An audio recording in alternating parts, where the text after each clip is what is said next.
Today is the day in which we realize the importance of loving children, because Jawaharlal Nehru was the leader who dreamt of modern India, and he believed that the foundation of modern India lies on the attitude of the children. If children will be loved and they will be respected, then they will become respected citizens of the future, and in future they will learn to give respect to others. That is why, in spite he was a great leader and a very powerful person, and maybe the richest person of the country at that time, he used to treat children with lots of love. He had lots of authority, but he never used authoritative attitude towards children. There are many stories about Jawaharlal Nehru which you might have come across, but his love towards children was a side story, a story which cannot be forgotten. So there are many stories related to his love towards children. The reason why he was having a rose in his pocket. So now let me give you a brief information about what he was and what are the different works he had done. Jawaharlal Nehru was son of Motilal Nehru, and he was inspired by Mahatma Gandhi a lot. As his father Motilal Nehru believed in higher education and quality education, that is why at that time when it was colonial era, he was sent to the toppest schools and the toppest universities of that time. He did his schooling from Harrow School, and he did his college from Trinity College, London. Now this Trinity College in London, as a student of CBSE, should not be a new word for you, because the ASL assessment of English is done in CBSE in collaboration with Trinity University. So that is how this Trinity University has a link with our Indian education system even today. He did his law from Cambridge University, and then after doing his law he returned to India in the year 1912. And when he returned in India, he found that freedom movement was going on. At that time, he joined Gandhian movement in the year 1919. And in the year 1919, country was fighting against Rowlatt Act. And in the same sequence in the Advent years, there were various movements which were led by Mahatma Gandhi and was followed by Jawaharlal Nehru. Those were civil disobedience movement. Civil disobedience movement is a movement or a revolutionary movement in which it was explained that the rule which is made by an authority to rule upon or to divide the country should not be followed, and it can be disobeyed in a very civilized manner. So when you disobey the unruly rules, the rules which only has a base of authority but no rationale, may be disobeyed. So that was the philosophy behind civil disobedience movement. This was an idea of Mahatma Gandhi, who was a lawyer, as well as Jawaharlal Nehru, who was also a lawyer. So we can imagine what kind of brain they had, that they coined this system and they coined these terms, which even today can be very helpful for all of us to make corrupt authorities understand that when you disobey corrupt rules and you voice out, then a lot can happen. You may be found alone, but as Rabindranath Tagore said, that you should walk alone irrespective of you have people behind you or not. Sooner or later, people will come to know what you fought for and what benefit the countrymen got. Jawaharlal Nehru and Motilal Nehru during this decade renunciated the Western clothes and they adopted Gandhi topi and khadi, because they were believing or they believed or they wanted to make the countrymen believe that whatsoever makes the Britishers proud of ruling our country, those things can be renunciated. Today you can see that I am wearing a Indian cloth which I am very proud of. It is made up of cotton of our own country. So this was Swadeshi Andolan, in which the indigenous goods were respected, and anything for which the Britishers used to feel proud of and they used to commercialize, those were renunciated. In the year 1920, non-cooperation movement was again started.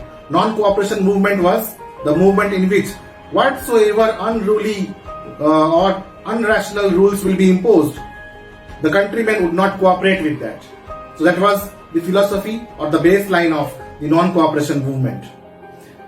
At that time, since Britishers were the rulers, so their rules were the discipline to be followed.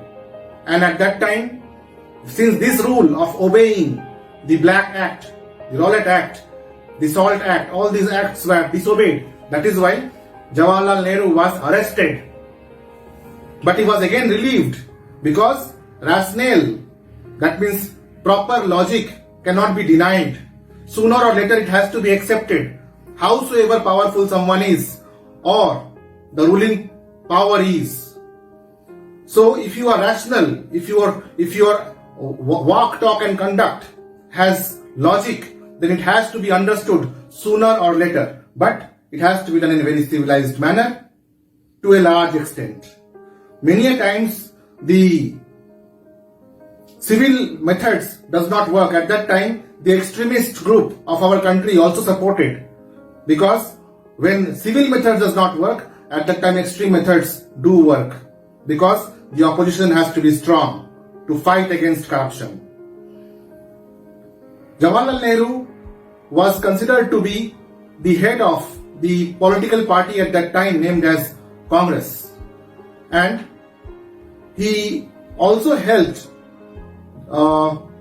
Mahatma Gandhi in his Quit India movement which he initiated. In Quit India movement, it was dreamt of having Purna Swaraj.